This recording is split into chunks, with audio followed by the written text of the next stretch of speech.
Hello दोस्तों, कैसे हो आप सब? बढ़िया। तो चलो, जैसा कि मैंने प्रॉमिस किया था, हर वीडियो के बाद एक रिवीजन क्रक्स होगा और देन एमसीक्यू। तो मैंने पार्ट 5 वीडियो बनाए हैं ईपीएफओ लेबर लॉज वाले। मतलब बेसिकली टॉपिक था आईएलओ डिक्लेरेशन 1998। तो उसका रिवीजन क्रक्स पढ़ लेते हैं, अब करते हैं। चलो, और ये बेसिकली रिकॉल वाला तरीका है यार, रिकॉल कराने की कोशिश करूँगा मैं तुम्हें। सारे कंटेंट इसी में नहीं दूंगा, ऑलरेडी कंटेंट दे चुका हूँ। तो ये एक रिकॉल का मेथड है तुम्हारे माइंड को थोड़ा लाइक ब्रेन स्टॉर्म करने के लिए, तुम्हारी मेमोरी बढ़ाने के लिए। ठीक है, साइंटिफिकली प्रूव्ड चीज़ है। तो आओ ब्रेन स्टॉर्म करते हैं साथ में। कमेंट मारो, क्वेश्चन पूछता हूँ तो भाई आईएलओ डिक्लेरेशन आया कब था, पहले यही तुम बता दो। हम तो पढ़ रहे हैं ना डिक्लेरेशन के बारे में। आईएलओ कब आया था? In which year? Tell me. सोचो।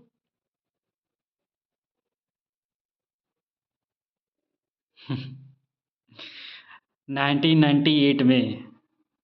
ठीक है, तो ये बताओ, इसमें कुछ फंडामेंटल प्रिंसिपल थे। तो नंबर्स ऑफ फंडामेंटल प्रिंसिपल्स कितने थे इसमें? आई मीन टू से कितने, क्लू देता हो यार, कितने कोर कैटेगरीज थे? अब तो बता दो। पिछले ही वीडियो में अगर देखा होगा तो तुरंत रिकॉल होना चाहिए। There were 4 fundamental principles. तो ये टोटल 4 फंडामेंटल प्रिंसिपल थे।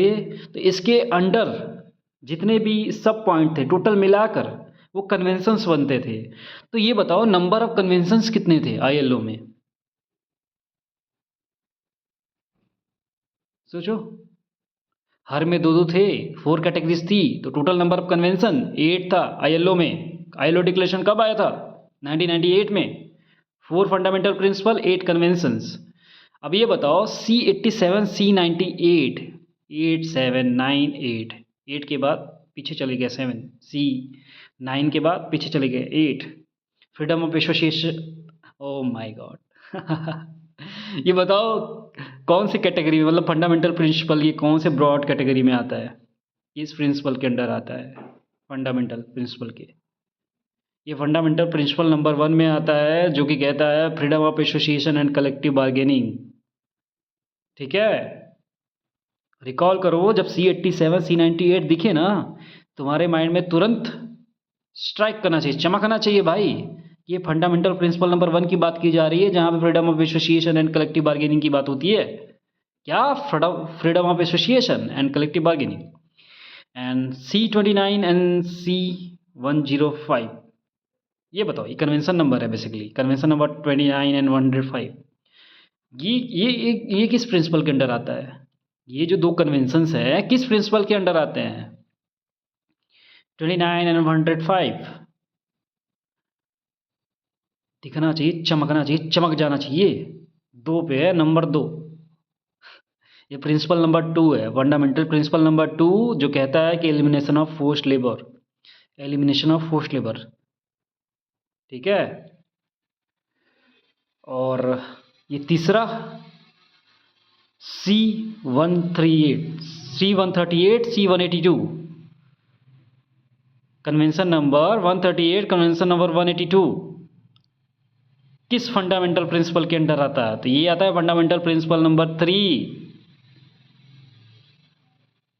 और ये नंबर याद करना भूल जाओ, मेन तो ब्रॉड हेडिंग तुम्हें पता होना चाहिए किसके अंडर, मतलब प्रिंसिपल का नाम क्या है basically.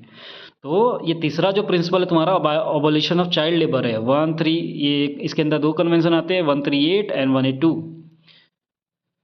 Convention number 100 and convention number 111, ये दोनों कन्वेंशन किसके अंडर आते हैं, किस फंडामेंटल प्रिंसिपल के अंडर आते हैं?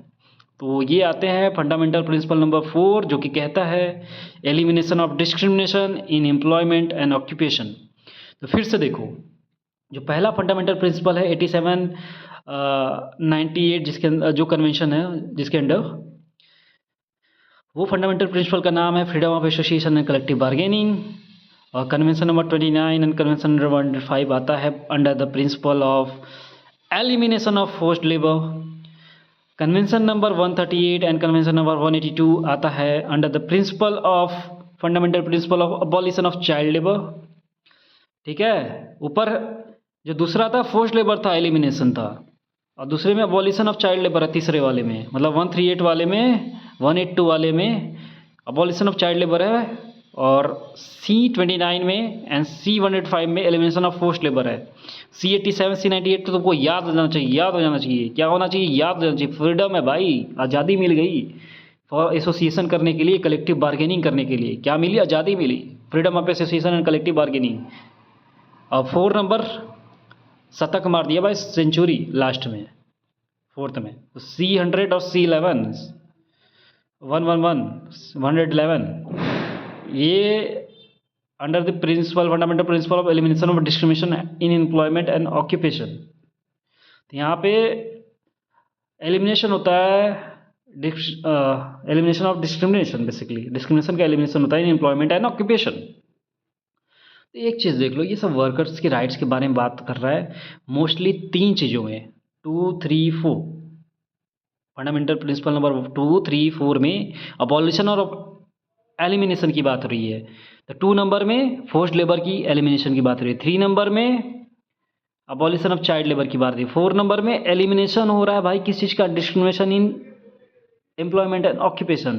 पहला स्वतंत्रता देता है भाई, पहला नंबर जो था स्वतंत्रता देता है, freedom of association and collective bargaining, C87 98। कितनी बार हो गया? 10 बार हो गया होगा। ऐसे ही पढ़ो यार, याद करो याद करो याद करो याद करो। चलो आओ। तो भाई ILO डिक्लेरेशन 1998 था ना, तो वो कहता था कि रेटिफिकेशन ना मैंडेटरी नहीं है, तुम रेटिफाई करो चाहे मत करो, तुम्हें अपहोल्ड करना होगा। चीज़ें अपहोल्ड करना मैंडेटरी है डिक्लेरेशन को, तो रेटिफाई करो चाहे ना करो, क्योंकि कुछ बेसिक्स वर्कर्स की ह्यूमन राइट्स होते हैं, वो पूरा वर्ल्ड को मानना पड़ेगा। सो मेंबर कंट्रीज का हर मेंबर कंट्रीज का यही बोलता है कि हर मेंबर कंट्रीज का एक बेसिक मोरल और लीगल ड्यूटी है कि वो अपने यहाँ के वर्कर्स को बेसिक वर्कर्स ह्यूमन राइट्स दे, उनको अपहोल्ड करना पड़ेगा। ठीक है, तो यही था आज का ये रिवीजन क्रक्स आपका ILO डिक्लेरेशन 1998, जिसमें 4 फंडामेंटल प्रिंसिपल थे, 8 कन्वेंशंस था, और पहला प्रिंसिपल था freedom of association and collective bargaining, C87 C98 तुम्हारा कन्वेंशन था, और सेकंड था एलिमिनेशन ऑफ फोर्स्ड लेबर, ये सेकंड फंडामेंटल प्रिंसिपल है, C29 एंड C105 ये 2 प्रिंसिपल थे इसके अंडर। तीसरा फंडामेंटल प्रिंसिपल था abolition of child labour, convention number C138 C182, और चौथा elimination of discrimination in employment and occupation, ये चौथा फंडामेंटल प्रिंसिपल था। इसमें शतक लगा था, तो century, C for century, C for 100, century for 100, C100 and C111, नौकरी मिल गई 100 मार के, ऐसे याद कर लो। Elimination of discrimination in employment and occupation, abolition of child labour 138 182, elimination of forced labour C29 C29 and C185। चलो बहुत हुआ रट्टाफिकेशन, याद हो जाना चाहिए भाई, इसके लिए कोई लॉजिक नहीं होता है, बार बार बार बार बार बार बार बार बार बार पढ़ने से, देखने से, बोलने से याद हो जाती हैं। यही मेरा पर्पज है, तुम्हें याद कराना। I am not the one who is very smart और स्मार्ट वर्ड को यूज करके लोगों को मैनिपुलेट करे, नहीं, मेरा पर्पज यही है, रियलिटी दिखाऊं और याद कराऊं और एग्ज़ाम निकलवाऊं। चलो ज़्यादा ज्ञानबाजी नहीं, मिलते हैं नेक्स्ट वीडियो में MCQ के साथ। तो स्टे ट्यून, और भाई सब्सक्राइब कर दिया करो यार, लाइक करो थोड़ा।